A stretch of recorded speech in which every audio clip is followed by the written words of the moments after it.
Que el Señor les bendiga a todos en esta mañana.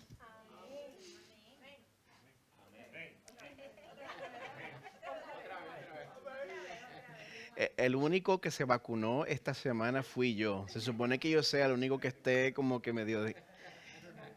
Les voy a dar una oportunidad. Que el Señor les bendiga en esta mañana. Que pongan esa en YouTube, por favor. Que el Señor les bendiga. Bienvenidos una vez más a los que están con nosotros por primera o segunda vez. Muchas gracias por estar con nosotros. Una bienvenida especial a todos los que están con nosotros en esta mañana. Muchas gracias por traer la iglesia a este salón, y a los que están viendo esta transmisión, muchas gracias por estar en sintonía. Como mencioné al principio, hoy comenzamos a observar la temporada de Adviento en Crosspoint Español. Nosotros observamos esta temporada, como dije, recordando y añorando la promesa de Jesús de que Él va a volver por su pueblo. Y para que nosotros podamos añorar correctamente, lo que hacemos es que nos esforzamos en recordar, bueno, que Jesús ya vino. Jesús ya irrumpió en la historia hace unos 2000 años. Juan 1:14 nos dice que el Verbo se hizo carne y habitó entre nosotros y vimos su gloria, gloria como la del unigénito del Padre, lleno de gracia y verdad. Amén. Amén. Creemos eso, ¿verdad? Tenemos esa creencia en común. Y pues por eso nosotros damos gracias a Dios, porque Él es fiel a sus promesas. Ahora, eso es lo que hacemos nosotros aquí.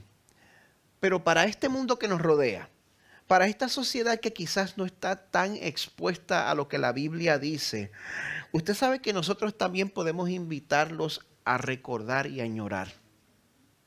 ¿Cómo, Pastor Miguel? Gracias por preguntar. Podemos hacerlo mostrándole a este mundo las evidencias de la mano de Dios en este mundo, porque las hay, existen. La Biblia nos dice que las evidencias de la mano de Dios en este mundo abundan. La Biblia nos dice que las evidencias de la mano de Dios en este mundo campean por su respeto. La Biblia nos dice en el Salmo 19:1, los cielos proclaman la gloria de Dios y el firmamento anuncia la obra de sus manos. Lo que estoy diciendo es bíblico. Bueno, y también podemos mostrarle al mundo que, como dice en Romanos 1, lo que se conoce acerca de Dios es evidente dentro de ellos, pues Dios se lo hizo evidente. Eso no aplica solo al cristiano, aplica a todos. Al más agnóstico y ateo que se pinte, es evidente dentro de él la existencia de Dios, porque Dios ha puesto esa conciencia dentro de todo el mundo. Dice, desde la creación del mundo sus atributos invisibles, su eterno poder y divinidad se han visto con toda claridad, siendo entendidos por medio de lo creado. ¿Me están siguiendo? Tengo un problema. Mi esposa está ayudando en el ministerio de niños hoy. Y ustedes saben que mi esposa es mi fan club de uno. Ella es mi amén personal. Ella no está aquí. ¿Ustedes me van a ayudar en esta mañana a predicar? Amén. Bueno. O sea que el hecho de que Dios es real, por más que traten de negarlo, como acabo de leer, es evidente dentro de todos nosotros. ¿Por qué?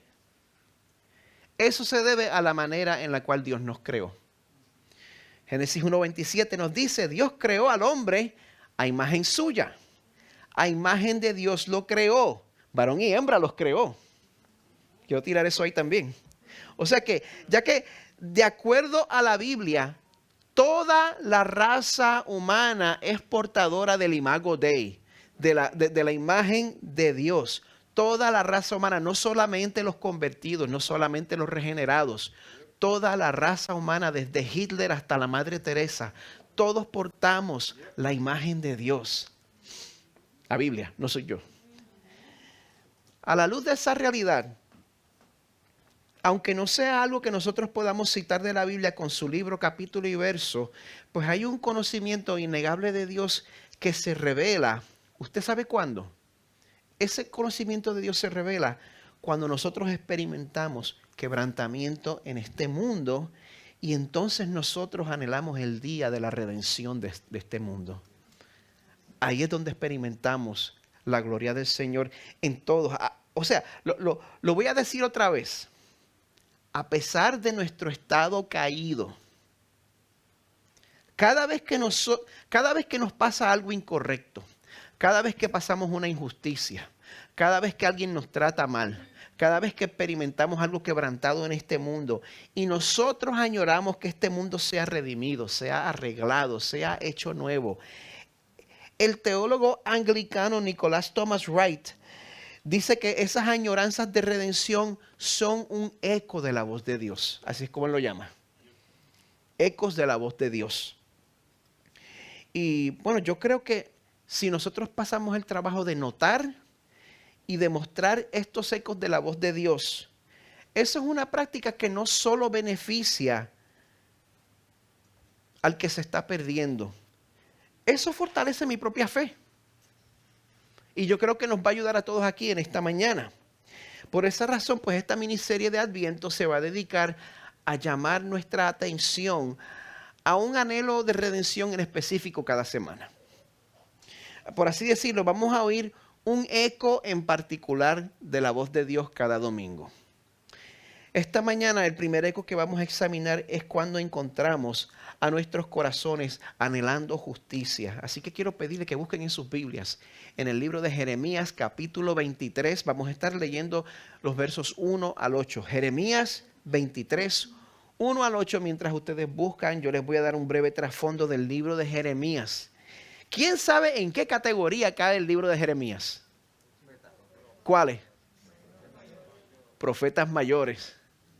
La diferencia entre los profetas mayores y profetas menores es sencillamente el tamaño del libro.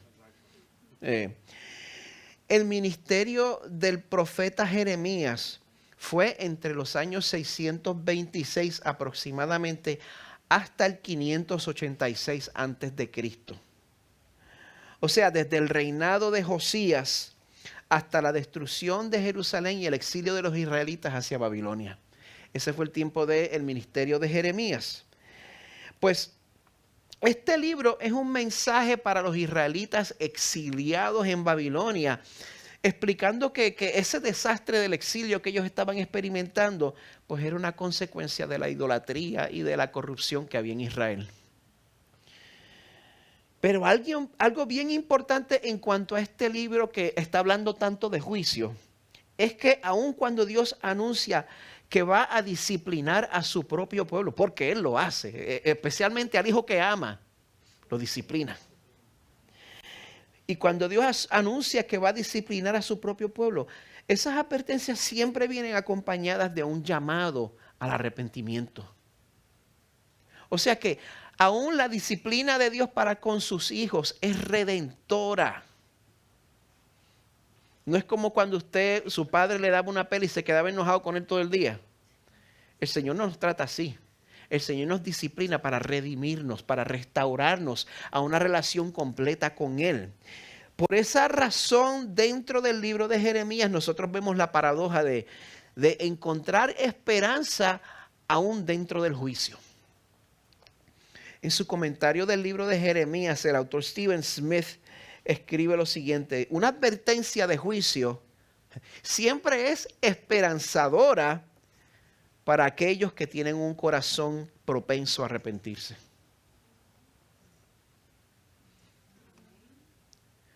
O sea que el que recibe disciplina o el que recibe juicio del Señor y reacciona endureciéndose, pues vemos un corazón que no es propenso a arrepentirse. El corazón propenso a arrepentirse, aún con el juicio, aún con la disciplina, es tierno para con el Señor. En la persona cuyo corazón está orientado hacia Dios, ni siquiera el juicio de Dios se desperdicia. Increíble.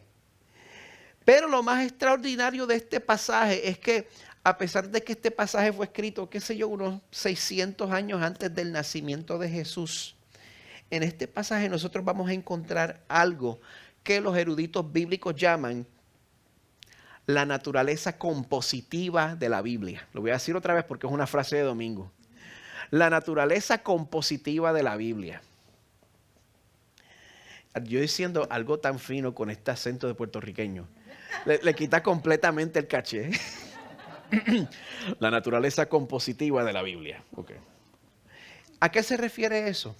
Se refiere a que a pesar de que son 66 libros escritos a lo largo de 1500 años en 3 lenguajes diferentes, hebreo, arameo y griego, a pesar de todo eso, nosotros siempre vamos a hallar una consistencia interna que siempre nos apunta hacia Jesús.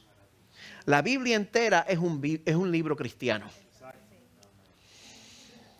Ahora, lo que está pasando en este pasaje en específico es que Dios está denunciando a los líderes corruptos de Israel, a todos, tanto a los religiosos como a los políticos. En esta redada se fue todo el mundo.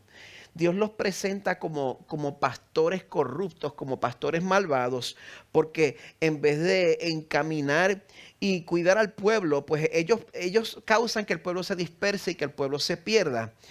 Por ejemplo, cuando Dios habla, pues ellos callan. Y cuando Dios no dice nada, pues ellos dicen que están hablando de parte de Dios. Por esta razón Dios promete que va a juzgar a estos pastores corruptos, que va a establecer pastores justos sobre su pueblo. Así que los invito a que leamos juntos en Jeremías 23, 1 al 8. Yo estoy leyendo de la Nueva Biblia de las Américas. Dice así la palabra del Señor. Ay de los pastores que destruyen y dispersan las ovejas de mis prados, declara el Señor. Por tanto, así dice el Señor, Dios de Israel, acerca de los pastores que apacientan a mi pueblo. Ustedes han dispersado mis ovejas y las han ahuyentado y no se han ocupado de ellas. Por eso yo me encargaré de ustedes por la maldad de sus obras, declara el Señor. Yo mismo reuniré el remanente de mis ovejas de todas las tierras a donde las he echado y las haré volver a sus pastos y crecerán y se multiplicarán. Pondré sobre ellas pastores que las apacentarán y nunca más tendrán temor, ni se aterrarán, ni faltará ninguna de ellas, declara el Señor. Vienen días, declara el Señor, en que levantaré a David un renuevo justo, y él reinará como rey, actuará sabiamente y practicará el derecho y la justicia en la tierra. En sus días Judá será salvada, e Israel morará seguro. Y este es su nombre por el cual será llamado, el Señor, justicia nuestra. Por tanto, vienen días, declara el Señor, cuando no dirán más, viva el Señor que hizo subir a los israelitas de la tierra de Egipto, sino, vive el Señor que hizo subir y trajo a los descendientes de la casa de Israel de la tierra del norte y de todas las tierras a donde los había echado. Entonces habitarán en su propio suelo. Palabra del Señor. Te damos gracias, Señor, por esa palabra. Esa palabra nos muestra con claridad tu corazón y tu carácter. Padre, te damos gracias porque también como acabamos de discutir, al ser nosotros creados en tu imagen, tú permites que nosotros podamos oír ecos de tu voz, ecos que nos dejan saber que tú eres real. Señor, te pido que tu Espíritu nos ayude a todos aquí, Señor. Ahora yo oro por este pueblo y le pido a este pueblo que ore por mí. Señor, ayúdame a exponer tu palabra correctamente y con claridad y abre los corazones y mentes de este pueblo para que todos al oír este mensaje, Señor, nos podamos beneficiar y recibir lo que tienes para nosotros. Ayúdanos a ver con claridad cómo toda tu palabra nos apunta hacia tu Hijo perfecto Jesucristo, en cuyo nombre oramos. Amén. Pastor, usted se va a poner a hablar ahora del tema de la justicia. ¿Usted se da cuenta de lo incendiario que es ese tema? Gracias por preguntar.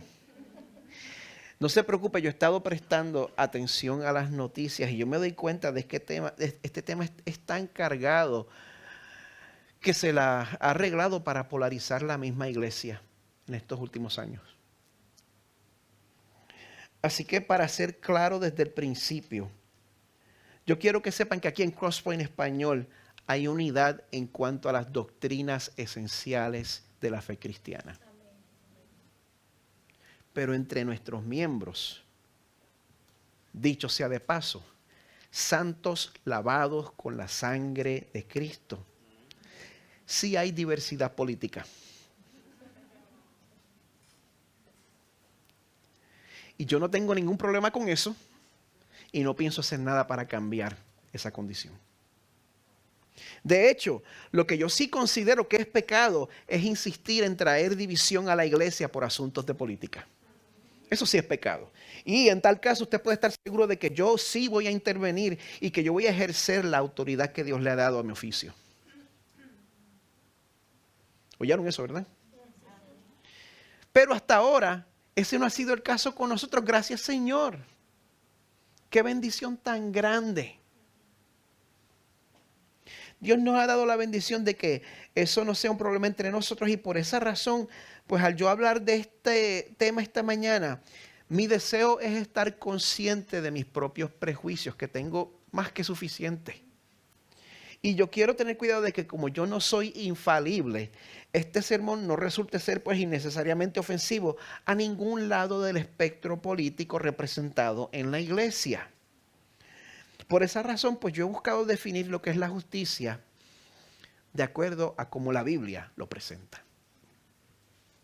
Pero eso me trae otro problema.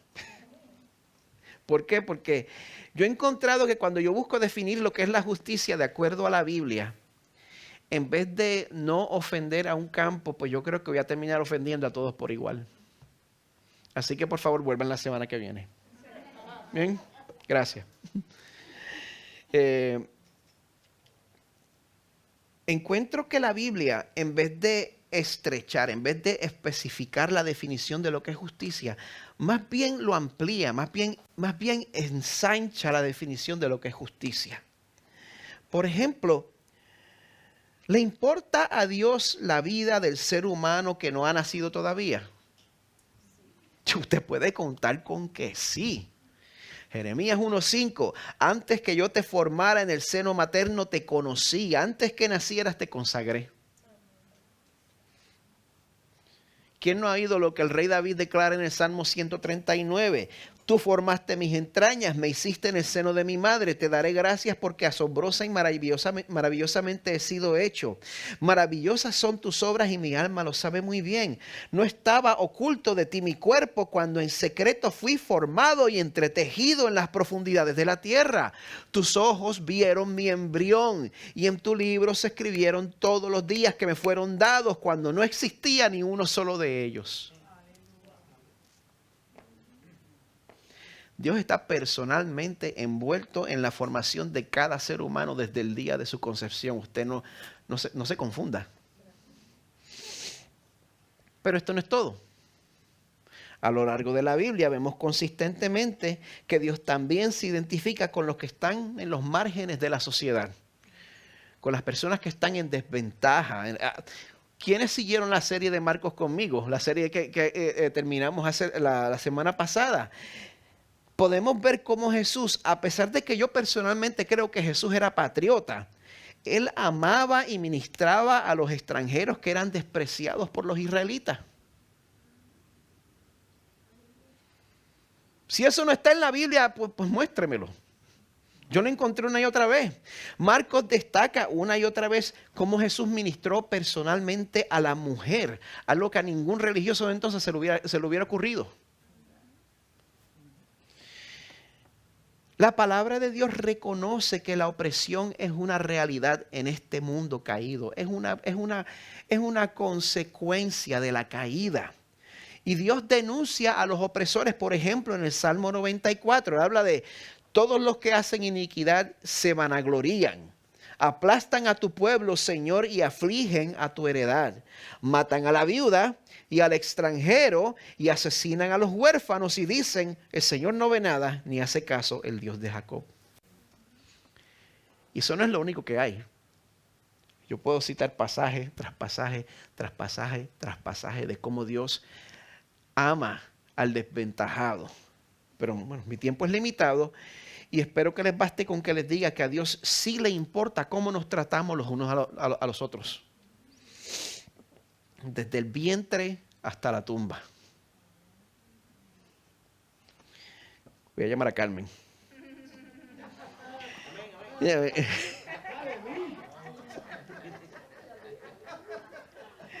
Si este sitio suena un poquito pentecostal, a mí no me molesta.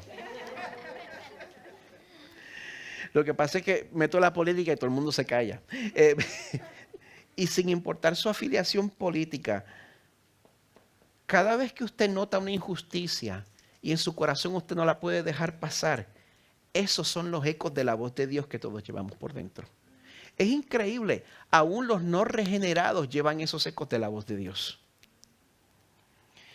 Y si eso es importante para usted, imagínese para el Dios creador omnisciente que lo ve todo. Nosotros solo vemos en parte. Dios conoce todo, todo, todo. Nosotros podemos manipular el sistema, pero Dios lo puede ver todo. Dios puede ver la cortina de humo que usan cuando tratan de catalogar el aborto como cuidado de salud, cuando en verdad es un pretexto para minimizar las consecuencias de violar la ética sexual bíblica. Amada iglesia, Dios puede ver. Dios también puede ver el racismo y la xenofobia que muchos religiosos racionalizan y esconden detrás de textos bíblicos. Dios puede ver.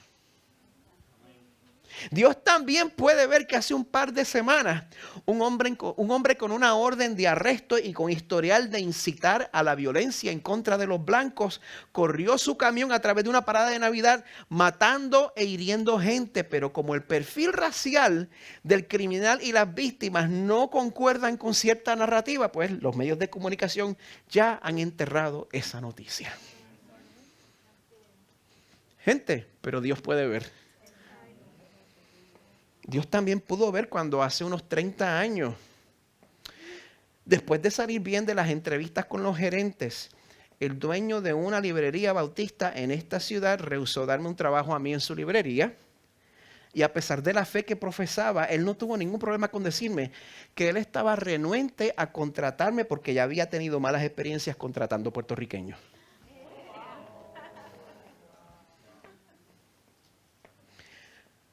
Y todos los demás se quedaron callados. Nadie se atrevió a desafiar al dueño del negocio. Pero Dios puede ver. El tema de la justicia es un tema importante para Dios. Y si el tema de la justicia es importante para Dios, pues también debe ser importante para mí. En Jeremías 23 vemos que Dios se da cuenta de que su pueblo que estaba pasando por la miseria del exilio, ellos estaban en esa posición pues porque lo habían mandado a buscar. Se lo habían buscado. Gran parte de la responsabilidad caía sobre los líderes que Dios había puesto sobre ellos. La mala decisión la tomó el pueblo, pero el Señor estaba llamando a capítulo a sus líderes. Líderes que se supone hubieran amonestado al pueblo para que no se desviaran hacia la idolatría, pero ellos fueron negligentes porque estaban más pendientes a beneficiarse de su posición de liderazgo. Esto parece Puerto Rico. Ok. Voy a echar esto para atrás.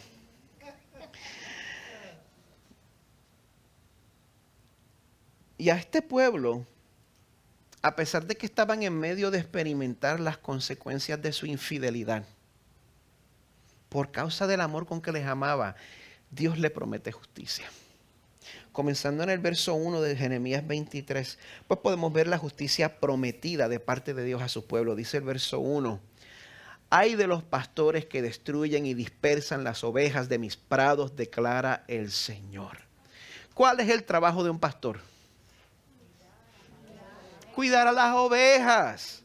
Un pastor entiende que las ovejas viven en un rebaño. Un pastor entiende que una oveja sola no se puede cuidar. Un pastor entiende que una oveja separada del redil no va a encontrar comida, no va a encontrar agua. Un pastor entiende que una oveja dispersada es presa vulnerable de los lobos. Sin embargo, el efecto de estos pastores corruptos es lo opuesto a lo que están supuestos a hacer.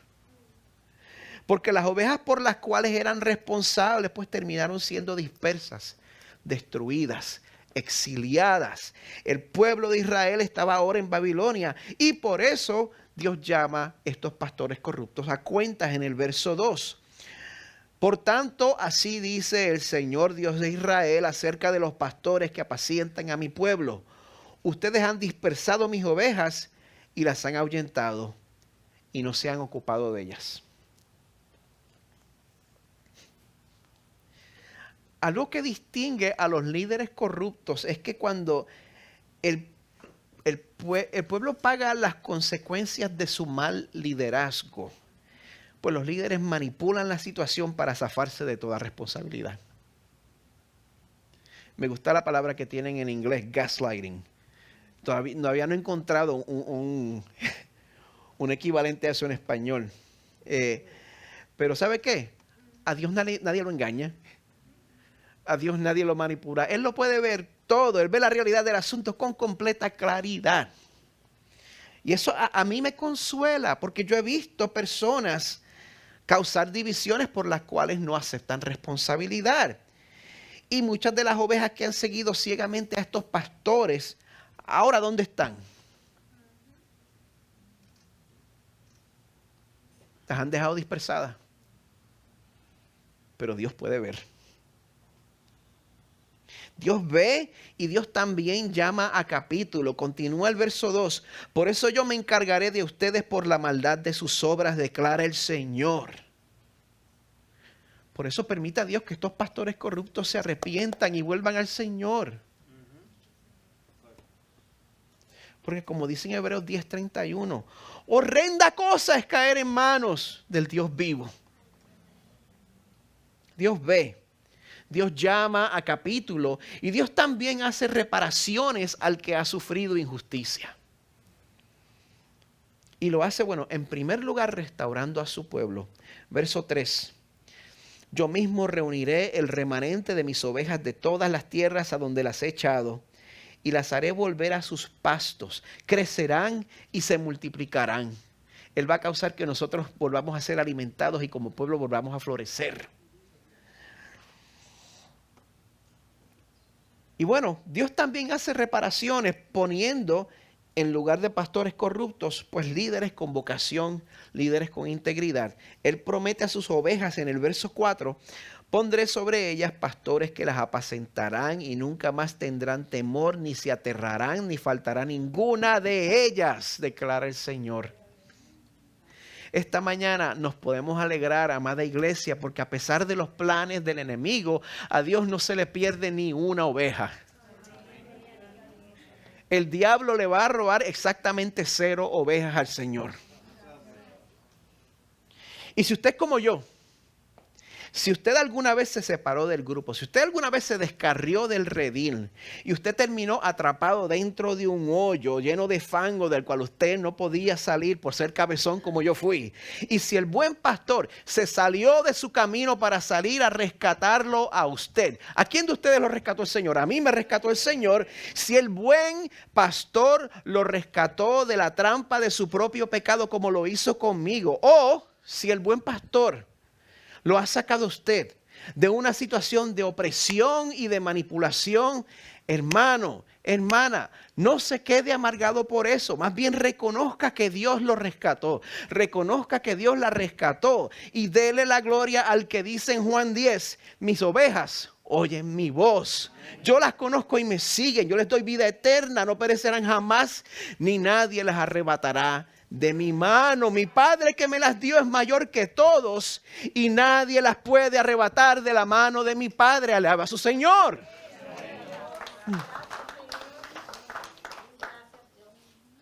Quizá no llamo a Carmen después de todo.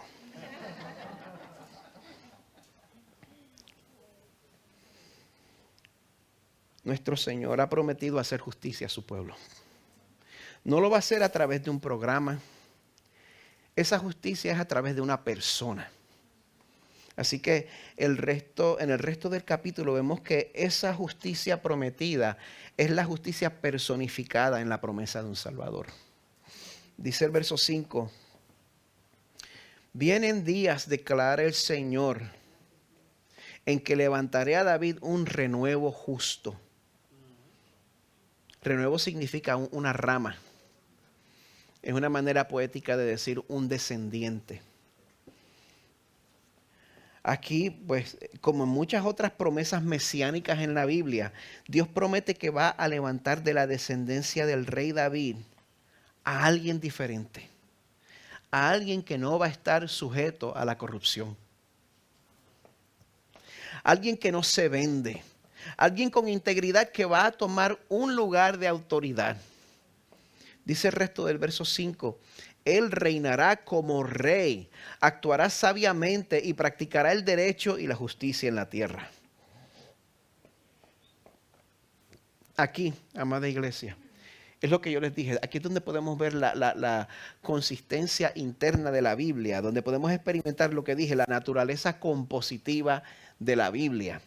Porque ese descendiente de David, ese rey que va a practicar el derecho y la justicia en la tierra, ese descendiente de David es la misma persona a quien el ciego Bartimeo gritó, Jesús, hijo de David, ten misericordia de mí.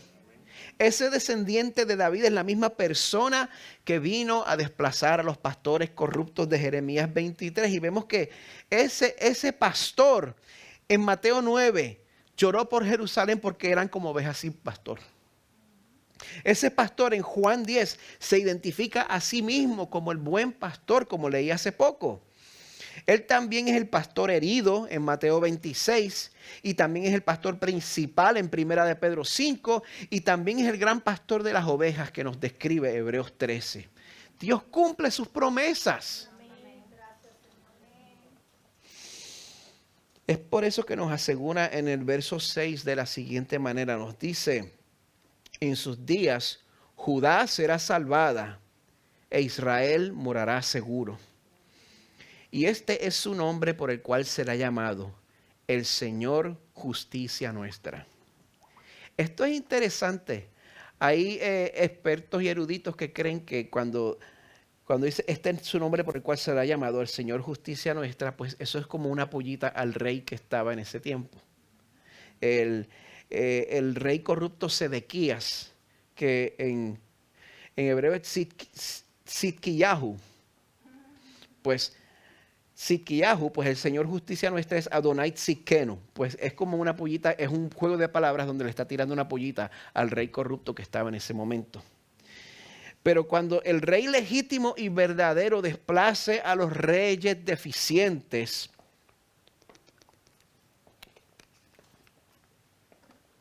algo va a suceder. Nuestra historia va a cambiar. De la misma manera como cambió la historia de Israel. Nos dicen los versos 7 y 8. Por tanto vienen días, declara el Señor, cuando no dirán más, vive el Señor que hizo subir a los israelitas de la tierra de Egipto. Sino, vive el Señor que hizo subir y trajo a los descendientes de la casa de Israel de la tierra del norte y de todas las tierras a donde los había echado. Entonces habitarán en su propio suelo. A pesar de lo importante y de lo imponente que es el relato del libro de Éxodo, a mí me encanta la historia de la salida de los israelitas de Egipto. A mí me encanta la película de Prince of Egypt. No hay ocasión en que yo, las dos canciones donde me tengo que salir de ahí para que no me vean llorando es la primera de Libéranos y la de Cuando salen libres. Me encanta eso. Pero a pesar de todo eso, el pueblo de Dios ahora tiene un nuevo testimonio de salvación.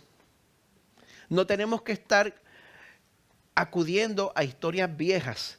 Tenemos una historia reciente de salvación y una historia personal de salvación. La salvación que tenemos a través del Rey legítimo Jesús.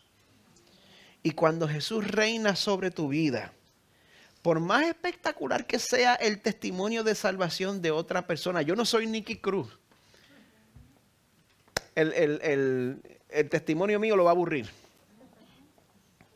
Pero por más espectacular que sea el testimonio de salvación de otra persona, tú vas a tener tu propio testimonio de salvación por el cual tú vas a responder viviendo una vida de adoración a tu Salvador.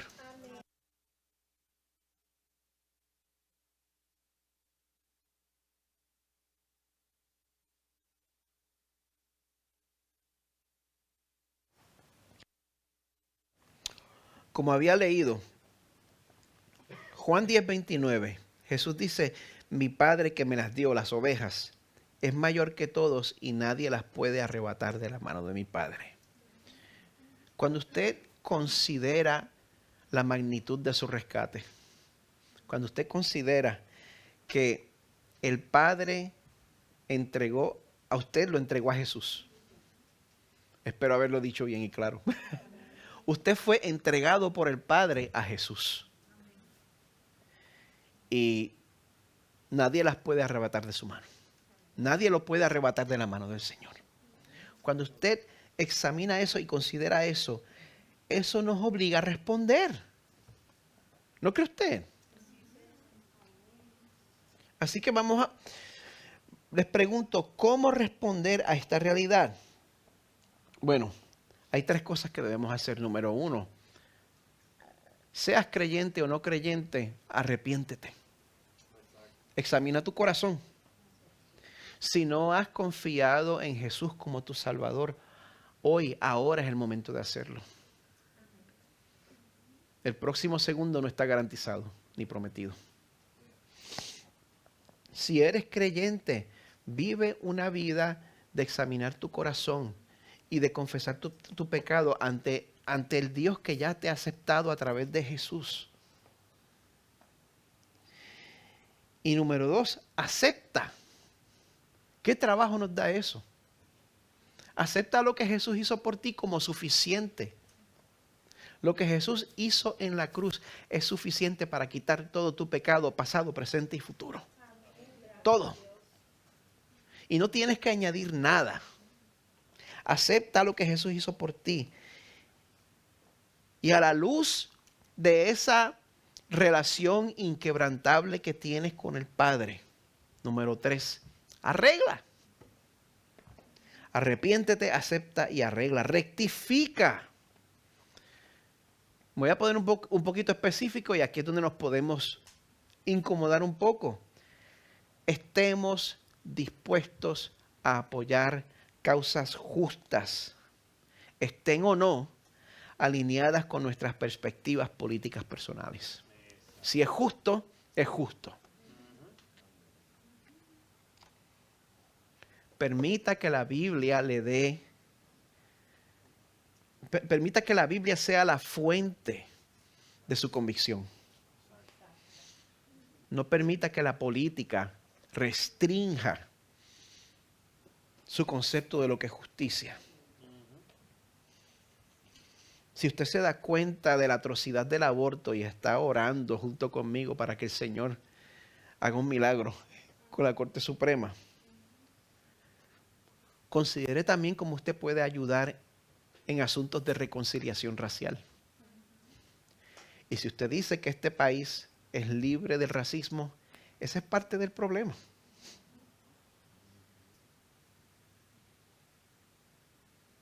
Coqui, coqui. Si usted tiende a darse cuenta de las realidades de necesidad de reconciliación racial, ¿está usted dispuesto a afirmar la santidad de la vida al frente de sus amigos progresistas? El problema es que nos vamos a quedar sin amigos.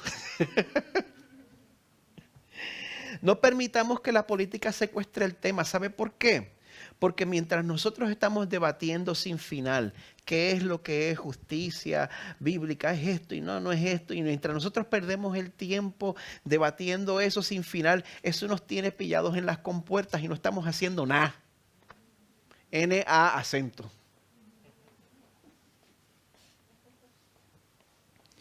Va a haber un precio que pagar.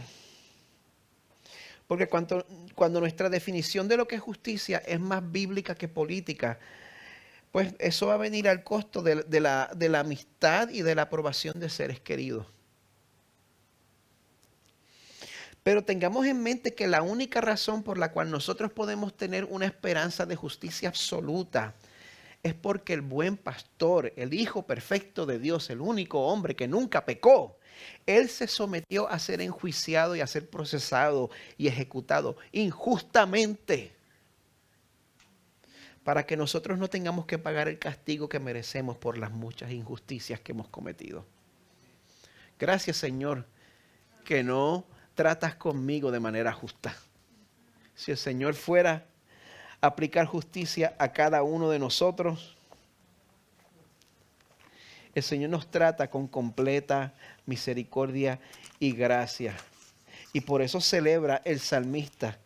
Quiero cerrar con esto que me viene a mente ahora. En el Salmo 103, él dice que el Señor hace justicia y juicios a favor de todos los oprimidos. Compasivo y clemente es el Señor, lento para la ira y grande en misericordia. No nos ha tratado según nuestros pecados, ni nos ha pagado conforme a nuestras iniquidades. Porque como están de altos los cielos sobre la tierra, así es de grande su misericordia para los que le temen. Si usted le teme al Señor, dele gracias a Dios por ese regalo. Porque eso quiere decir que la misericordia del Señor sobre usted no tiene fin. Así que quiero invitar a todos los que hemos sido rescatados a que recordemos y celebremos el sacrificio que nos justificó delante de un Dios santo, participando en la cena del Señor. El equipo de adoración puede pasar.